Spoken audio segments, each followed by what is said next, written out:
자, 여러분, 오늘 해설에서는 로고스 멘토학원의 2027학년도 약수령 논술 6월 설명회 자료, 그 중에서도 핵심이라고 할 수 있는 4페이지의 표 내용을 아주 뼛속까지 파헤쳐 볼 겁니다.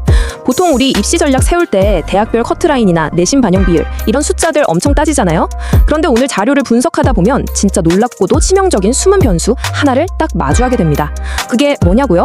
바로 여러분 손목에서 째깍거리고 있는 타이머, 즉 시험 시간입니다.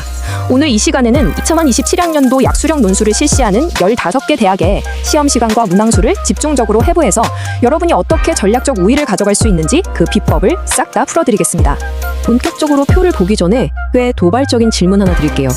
약수령 논술에서 문제의 난이도보다 실제 합격에 더 결정적인 영향을 미치는 게 과연 뭘까요? 보통은 당연히 정답을 아느냐 모르느냐 아니야? 라고 생각하기 쉽죠. 풀 줄 알면 붙고 모르면 떨어진다. 엄청 단순하잖아요. 그런데 오늘 자료를 깊이 들여다보면 이 뻔한 상식이 완전히 깨집니다. 단지 정답을 아는 것만으로는 진짜 절대 합격할 수 없거든요. 왜 그런지 이유를 살펴볼까요? 설명의 자료에 나와 있는 정의를 보면 답이 딱 나옵니다. 약수령 논술은 머리 써매고 고민해야 하는 기존의 어려운 일반 논술이 아니에요. 철저하게 EBS 수능 특강이랑 수능 완성을 반영하는 쉬운 논술, 교과형 논술입니다. 대부분 단답형이나 단문형이라 난이도가 확 낮아졌죠. 자, 여기서 감이 오시나요?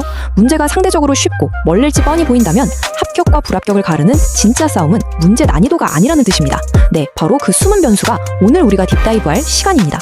그래서 오늘 이 숨은 변수를 완벽히 내 것으로 만들기 위해 15개 대학을 시험 시간에 따라 4그룹으로 쫙 나눠봤습니다. 1번 약술형 논술의 숨은 변수부터 시작해서 60분, 70분, 80분, 90분 대학들, 그리고 마지막 실전 전략까지. 여러분의 목표 대학이 어디에 속하는지 눈 크게 뜨고 따라와 주세요. 첫 번째 파트, 약술형 논술의 숨은 변수부터 바로 들어가 보겠습니다. 앞서 난이도가 낮다고 했잖아요. 그럼 결국 승부는 누가 제한된 시간 안에 답을 빠르고 정확하게 다 써내느냐에서 갈리게 됩니다. 설명회 자료를 교차해서 분석해보면 6이라는 진짜 무시무시한 숫자가 하나 나와요. 이게 무슨 뜻일까요? 상당수 대학에서 지문 읽고 머릿속으로 풀이 과정 생각하고 펜으로 답안지에 슥슥 적어내는 이 모든 과정에 주어지는 시간이 문항당 최대 6분이라는 겁니다. 와, 6분 진짜 짧지 않나요? 연습장에 끄적거리면서 이게 뭐였지? 고민할 시간 1초도 없습니다. 그냥 지문 보자마자 기계적으로 손이 먼저 나가야 하는 완전 극한의 속도전인 거예요. 자, 그럼 두 번째 파트, 가장 자비가 없는 스피드전, 숨막히는 60분 대학들을 살펴보죠. 시험 시간이 딱 1시간 60분인 대학들입니다. 강남대랑 상명대 한번 보세요. 60분 동안 무려 10문제를 풀어야 해요. 산술적으로 딱 한 문제당 6분 커지죠. 동덕여대랑 서경대는 8문제고요. 이 60분이라는 시간이 주는 압박감이 진짜 장난이 아닙니다. 시험 시작 종이 땡 치는 순간부터 그냥 최고 속도로 달려야 돼요. 아까 말했듯 2번, 3번 다시 읽어볼 여유 단연코 없습니다. EBS 연계교재 내용이 내 뇌를 거치지 않고 바로 손끝에서 튀어나와야 할 정도로 완벽하게 숙달되어 있어야 합니다. 세 번째, 볼륨과 정밀도의 피 튀기는 전투가 벌어지는 70분 구간입니다. 60분보다 10분 늘었으니까 숨통이 좀 트일까요? 천만의 말씀이에요. 여기 을지대 좀 보세요. 무려 14문제입니다. 문제당 5분이 채 안 되는 셈이죠. 앞서 본 60분 대학들보다 타임어택이 훨씬 더 심합니다. 그리고 여기서 진짜 입이 떡 벌어지는 숫자가 하나 나오죠? 홍익대 세종캠퍼스 인문계열 무려 30문항 예상입니다. 반면 자연계열은 단 7문항이고요. 인문계열 쓰시는 분들은 70분 동안 30개의 단답형 문제를 거의 기관총 쏘듯이 다다다닥 쏟아내야 한다는 뜻입니다. 이게 얼마나 극단적인 차이인지 뜩 비교해 드릴게요. 홍익대 세종인문계열은 70분에 30문항, 한 문제당 2분 남짓한 시간에 답을 써야 하는 진짜 극한의 스피드 테스트입니다. 그런데 반대로 한국외대 글로벌 캠퍼스 자연계열은 무려 90분이라는 넉넉한 시간에 수학 단 7문제만 풀면 돼요. 이 극명한 대비가 뭘 말해줄까요? 약수령 논술이라고 다 똑같이 뭉뚱그려서 준비하면 절대 안 된다는 거예요. 내 목표 대학이 어디냐에 따라 시간 관리 전략을 완전 180도 다르게 세워야 한다는 사실 잊지 마세요. 네 번째는 가장 많은 수험생들이 몰리는 곳이죠. 약수령 논술의 베이스 캠프 80분 표준 격전지입니다. 전체 15개 중에 거의 절반인 7개 대학이 이 80분 구간에 모여 있습니다. 가천대 13문항, 삼육대 13문항, 수원대 무려 15문항, 신한대 14문항, 한신대 15문항. 문제수가 어마어마하죠. 80분이라고 하니까 시간이 좀 많아 보이지만 수원대나 한신대처럼 15문제를 80분에 풀려면 아까처럼 결국 문제당 5분 컷이에요. 시간이 좀 길어졌다고 여유 부릴 게 아니라 쏟아지는 문제들을 처리하면서 높은 집중력을 긴 시간 동안 유지해야 하는 고강도 멘탈 싸움이 되는 겁니다. 게다가 같은 80분이라도 체감 속도가 극과 극이에요.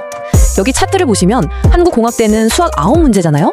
그럼 문제당 한 8, 9분 잡고 풀이 과정을 조금 더 꼼꼼히 적어볼 수 있어요. 그런데 가천대 13문제, 수원대 15문제는 어때요? 그냥 핵심만 탁탁 치고 나가야 완주할 수 있습니다. 즉, 똑같이 80분짜리 모의고사를 풀더라도 지원하는 학교에 맞춰서 페이스 조절 훈련을 다르게 해야 한다는 게 핵심 포인트입니다. 5번째, 디테일이 생명인 구간이죠.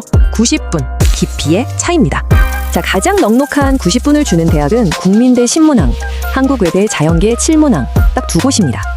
문제 수는 적은데 시간이 길다? 출제자 의도가 아주 명확하죠. 단답형으로 대충 적지 말고 풀 과정이랑 요구 조건 얼마나 정교하게 맞췄는지 아주 깐깐하게 채점하겠다, 이겁니다.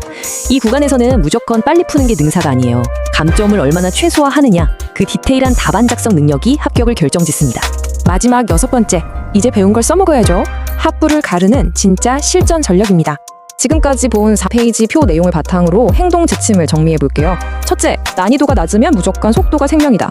둘째, 내 목표 대학이 60분이냐 90분이냐 그리고 몇 문제를 내느냐를 머릿속에 완벽히 세팅하라. 셋째, 정답은 어차피 EBS 교재 안에 다 있으니까 남은 건 철저하게 그 대학 시험 시간에 맞춘 실전 모의고사를 타이머 켜놓고 무한반복하는 것뿐입니다. 이게 합격을 보장하는 유일한 마스터키예요. 오늘 해설을 마무리하면서 여러분께 딱 이 질문 하나 남기고 싶습니다. 여러분, 지금 책상에 앉아서 그냥 시간 가는 줄 모르고 세워라 내워라 정답 찾는 연습만 하고 계신가요? 아니면 냉혹한 타이머가 0을 가리키기 전에 답안지에 내 머릿속 지식을 모조리 써내는 진짜 실전 연습을 하고 계신가요? 정답을 아는 사람이 아니라 정답을 제 시간에 써내는 사람이 합격하는 시험. 그게 바로 2027 약수령 논술의 찐 얼굴입니다. 그러니까 당장 여러분 책상 위에 타이머부터 올리세요. 오늘 분석은 여기까지고요. 여러분의 찰떡같은 입시 전략과 합격을 진심으로 응원합니다.